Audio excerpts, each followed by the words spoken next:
എല്ലാവരും സുഖമായിട്ടിരിക്കുകയാണോ? എല്ലാവരും സേഫായിട്ടും സന്തോഷമായിട്ടിരിക്കുന്നു എന്ന് വിശ്വസിക്കുന്നു. അപ്പോൾ നമ്മളിന്ന് ചെയ്യാൻ പോകുന്നത് ഒരു ചില്ലി ബീഫിൻ്റെ റെസിപ്പിയാണ്. വളരെ സിമ്പിളായിട്ട് ഈസി ആയിട്ട് നമുക്ക് ചില്ലി ബീഫ് വീട്ടിൽ ചെയ്തെടുക്കാം. വീഡിയോ കണ്ടു നോക്കിയാലോ? ഹായ് ഫ്രണ്ട്സ്, ഇൻട്രോയിൽ പറഞ്ഞ പോലെ ഒരു ഡ്രൈ ചില്ലി ബീഫാണ് ചെയ്യാൻ പോകുന്നത്.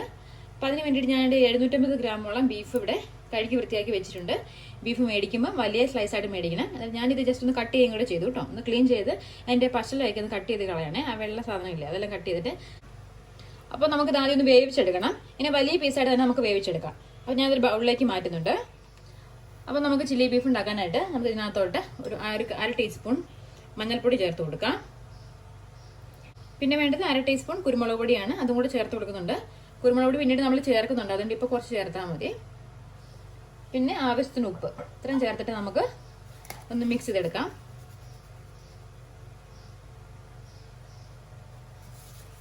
കൈ വെച്ചിട്ട് നന്നായിട്ട് തിരുമ്മി എടുക്കുക. അപ്പോൾ ഞാൻ മഞ്ഞൾപ്പൊടിയും കുരുമുളക് പൊടിയും ഉപ്പും ചേർത്ത് നന്നായിട്ട് മിക്സ് ചെയ്തെടുത്തിട്ടുണ്ട്. ഇത് ഞാൻ എടുത്തിരിക്കുന്ന പാകിസ്ഥാനി ബീഫാണ് കേട്ടോ. അപ്പോൾ ഇത് പെട്ടെന്ന് തന്നെ വെന്ത് കിട്ടുന്നതാണ്. ഞാൻ ഇതിന് കുക്ക് ചെയ്തെടുക്കാൻ പോവാണ്. നിങ്ങൾക്ക് പ്രഷർ കുക്കറിലോ സാധാരണ നമ്മൾ കുക്ക് ചെയ്യുന്ന പോലെ കുക്ക് ചെയ്തെടുക്കാം. ഞാനിത് കുറച്ച് വെള്ളം ചേർത്ത് ഒന്ന് കുക്ക് ചെയ്തെടുക്കാൻ പോവാണേ. അപ്പോഴത്തേ നമ്മുടെ ബീഫ് നന്നായിട്ട് കുക്കായിട്ട് വന്നിട്ടുണ്ട്. അപ്പോൾ ഞാൻ നേരത്തെ പറയാൻ വിട്ടുപോയ ഒരു കാര്യം, ബീഫ് കുക്കറിൽ നിങ്ങൾ കുക്ക് ചെയ്യുന്നുണ്ടെങ്കിൽ ഒരുപാട് വെള്ളം ഒഴിച്ച് കൊടുക്കരുത്, കുറച്ച് വെള്ളം ഒഴിച്ചാൽ മതി കേട്ടോ. കാരണം ബീഫിനകത്ത് നന്നായിട്ട് വെള്ളം ഉണ്ടല്ലോ. അപ്പോൾ നമുക്കിതിനെ ഒന്ന് കട്ട് ചെയ്തെടുക്കണം. അപ്പോൾ അതിന് വേണ്ടി ഒരു കട്ടിംഗ് ബോർഡ് വെച്ചിട്ടുണ്ട്. അതിലേക്ക് നമുക്ക് ഒരു പീസ് എടുത്ത് വെച്ചിട്ട് ഇങ്ങനെ കത്തി വെച്ചിട്ട് ചെറുതായിട്ടൊന്ന് കട്ട് ചെയ്തെടുക്കാം.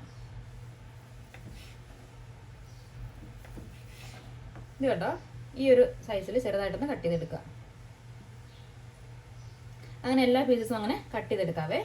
അപ്പോൾ ഞാൻ ഈ ബീഫിന് ചെറിയ പീസായിട്ട് ഇങ്ങനെ കട്ട് ചെയ്ത് വെച്ചിട്ടുണ്ട്. അപ്പോൾ നമുക്ക് ഇനി ഫ്രൈ ചെയ്യാനായിട്ടുള്ള മസാലകൾ തയ്യാറാക്കാം. അപ്പോൾ നമ്മൾ മിക്സിംഗ് ബൗളിനകത്തോട്ട് ഒരു ടേബിൾ സ്പൂൺ ഇഞ്ചി വെളുത്തുള്ളി പേസ്റ്റ് ചേർത്ത് കൊടുക്കുന്നുണ്ട്. പിന്നെ വേണ്ടത് ഒരു ടേബിൾ സ്പൂൺ പിരിയമുളക് പൊടി, അതായത് കാശ്മീരി ചില്ലിയാണേ. അപ്പോൾ ജസ്റ്റ് കളർ മാത്രമേ ഉണ്ടാവുള്ളൂ അതിന്. അപ്പോൾ അതുകൊണ്ട് അത് ചേർത്ത് കൊടുക്കുന്നുണ്ട്.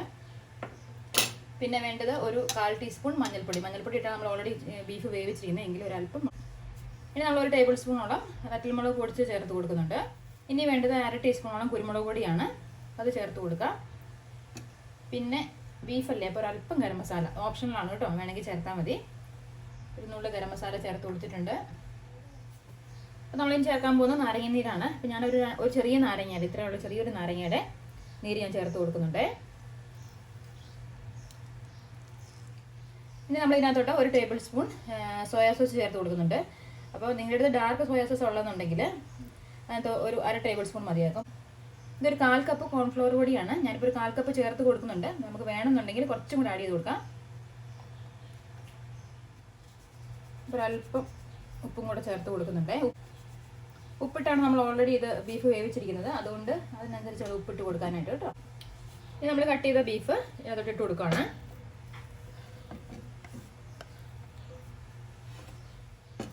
നമുക്ക് പിന്നെ കൈ വെച്ചിട്ടൊന്ന് മിക്സ് ചെയ്തെടുക്കാം. സ്പൂൺ വെച്ച് ചെയ്യേണ്ടവർക്ക് ചെയ്യാം കേട്ടോ. എനിക്ക് കൈ വെച്ച് ചെയ്യുമ്പോഴാണ് നന്നായിട്ട് ഈവനായിട്ടൊന്ന് മിക്സ് ആയി കിട്ടുന്നത്. അപ്പോൾ അതുകൊണ്ട് ഒന്ന് നന്നായിട്ടൊന്ന് മിക്സ് ചെയ്തെടുക്കുക.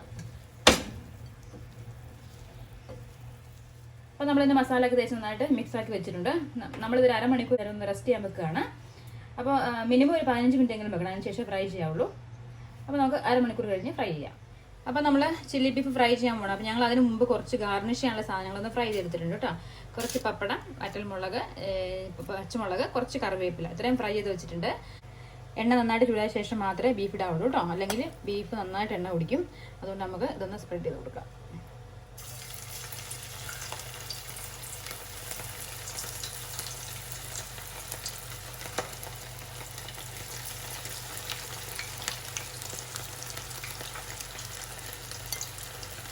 ഞാൻ ഇച്ചിരി വലിയ പാത്രം എടുത്തില്ല, കാരണം പെട്ടെന്ന് നമ്മുടെ പരിപാടിയിൽ ഒരു പ്രാവശ്യം ഫ്രൈ ചെയ്താൽ എല്ലാം കഴിയില്ല, അതുകൊണ്ടാണ് ഇങ്ങനെ വലിയ പാത്രം എടുത്തിരിക്കുന്നത് കേട്ടോ.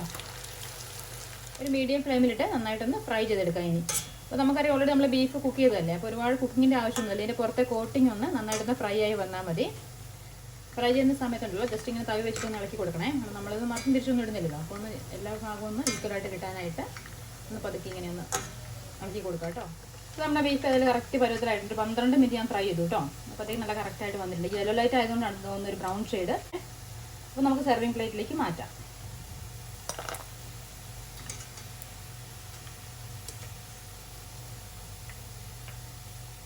ഇത് അപ്പോൾ നമ്മുടെ ചില്ലി ബീഫ് ഇവിടെ റെഡി ആയിട്ടുണ്ട്. ഞാൻ ഇച്ചിരി ഗാർണിഷിങ് എല്ലാം ചെയ്തിട്ടുണ്ട് കേട്ടോ ഫോട്ടോ എടുക്കാനായിട്ട്. അപ്പോൾ എല്ലാവരും ട്രൈ ചെയ്ത് നോക്കുക. നിങ്ങൾ ഈ ചാനൽ ആദ്യമായിട്ട് കാണുന്നവരാണെന്നുണ്ടെങ്കിൽ സബ്സ്ക്രൈബ് ചെയ്യാൻ മറക്കരുത്. അപ്പോൾ വീണ്ടും ഒരു വീഡിയോയിൽ കണ്ടുമുട്ടാം. അതുവരേക്കും ബൈ ബൈ, ടേക്ക് കെയർ.